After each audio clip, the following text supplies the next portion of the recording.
Nós vamos estudar agora a segunda festa dionisíaca. Essa segunda festa era chamada de Dioniso do Lenaion, ou Lenéias. Essa festa era realizada no mês Gamelion. Então vamos escrever aqui o nome da festa. Dioniso do Lenaion, ou também chamada de Lenéias. Era realizado no mês chamado Gamelion.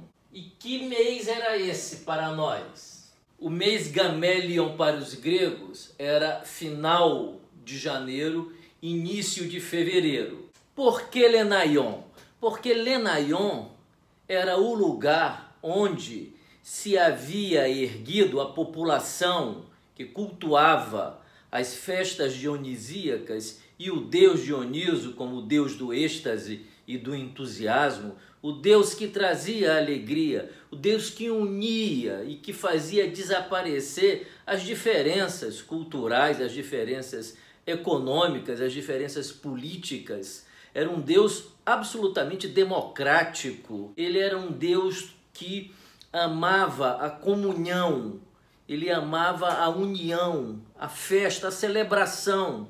Talvez Dioniso fosse um deus que pensasse sobre a brevidade da vida e de como somos efêmeros e que daqui a pouco nem pobre nem rico, nem grego nem não grego, nem cristão, nem gentio, nem pagão, né, estariam aqui. Portanto, na medida em que nós nos encontrávamos e vivos, deveríamos celebrar a alegria de viver.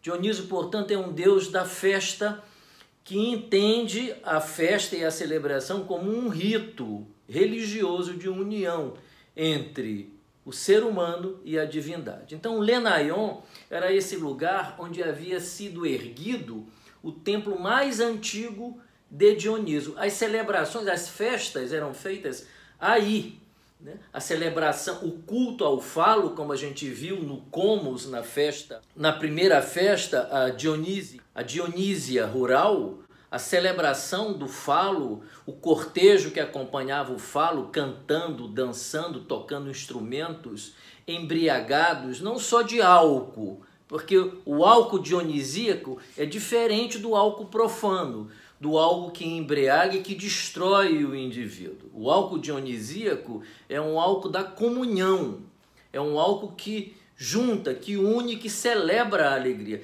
Tanto que alguns historiadores dizem que não era obrigatório a embriaguez sob vinho.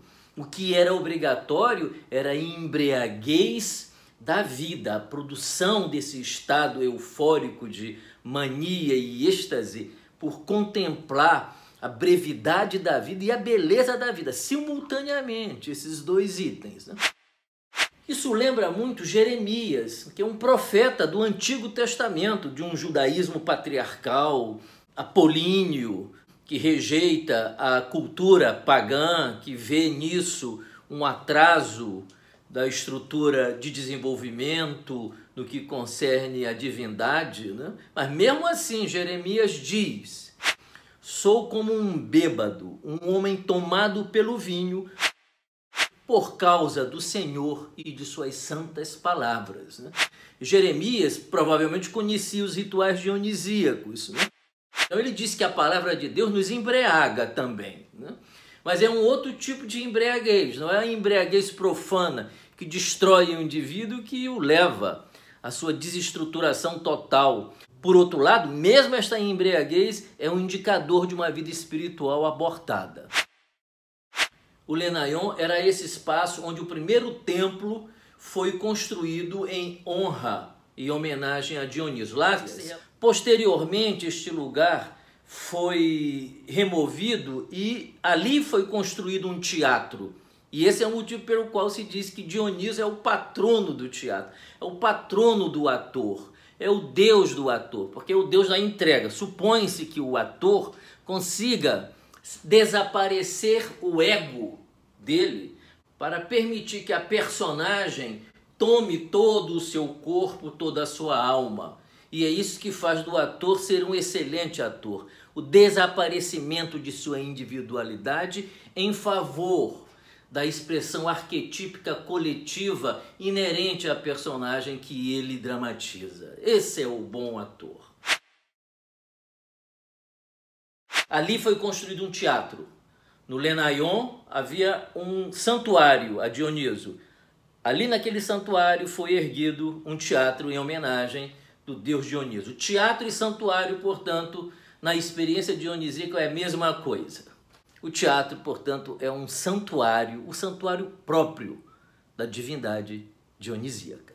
Segundo Junito Brandão, a etimologia de Lenaion é incerta, mas os etimólogos, filólogos, sugerem que Lenaion derive da palavra lenos, que significaria lagar, tanque, recipiente. Mas que tanque é esse?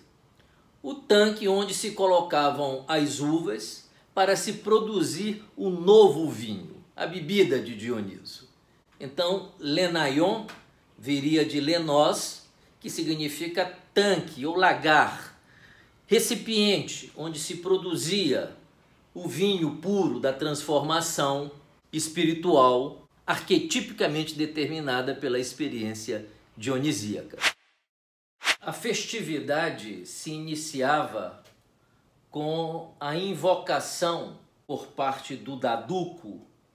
O que é daduco? Daduco em grego significa o condutor da tocha, aquele que conduzia a tocha, o fogo dionisíaco, o fogo do entusiasmo, era chamado de daduco.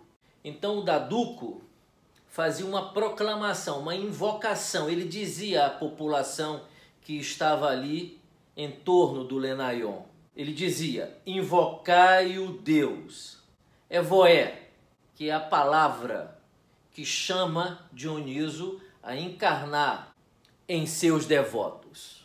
Invocai o Deus, palavras proferidas pelo daduco, no momento em que todos estavam reunidos no Lenaion. O sacerdote Eleusino, dos mistérios de Eleusis, nós vamos falar disso depois. O sacerdote Eleusino exortava a população a responder à sua invocação do Deus para dar início à celebração de sua festa. O sacerdote Eleusino diz: invocai o Deus.